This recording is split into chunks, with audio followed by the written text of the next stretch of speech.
తక్కువ టైం ఏం లేదు. బేసిక్ ఏంటంటే టీఆర్ఎస్ గవర్నమెంట్ వేసి ఉంటే బాగుండేది, బాగుండేది. ఫస్ట్లో ఏంటంటే కాంగ్రెస్ ఏదో కొత్త మంచిగా వస్తుంది అని పబ్లిక్ అంతా వేసారు, కానీ అందరు ఏం చేశారంటే ఫ్లోలో అలా పోయింది. ఫ్లోలో ఏం పోలా, కొద్ది మెజారిటీతో పోయింది. మేబీ అప్పుడు కూడా టీఆర్ఎస్ వస్తే బాగుండేది. బై బ్యాడ్ లక్ ఏంటంటే ఇప్పుడు ఖచ్చితంగా మేము టీఆర్ఎస్కి వేస్తాం. మరి ఇప్పుడు టీఆర్ఎస్ వస్తుందా? టీఆర్ఎస్ కంపల్సరీగా వస్తుంది.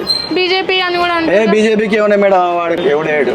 మరి ఇప్పుడు బీఆర్ఎస్ లోకల్లో లేదు, ఢిల్లీలో లేదని ఢిల్లీ గురించి ఏం అవసరం లేదు, బీఆర్ఎస్ ఇక్కడ ఉంటే సరిపోద్ది.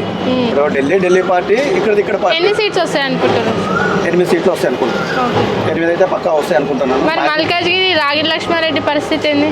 ఎంత మెజారిటీ అంటే ఎక్స్పెక్ట్ చేయలేము. గెలవనైతే గెలుస్తారు, బట్ ఏంటంటే ఇప్పుడు బీజేపీ కూడా కొంచెం గ్రోత్ అయిందని అనుకుంటున్నారు. మేబీ కావచ్చు, కానీ ఎక్కువ మెజారిటీ ఓట్లు ఎక్కువ మెజారిటీ వచ్చినా రాకపోయినా లిటిల్ బిట్ మెజారిటీతో 8 సీట్లు అయితే పక్కా గెలుస్తారు. 100% గెలుస్తుంది. దాంట్లో టెన్షన్ పడేది ఏం లేదు. పబ్లిక్ కూడా అవేర్నెస్ వచ్చింది అందరికీ.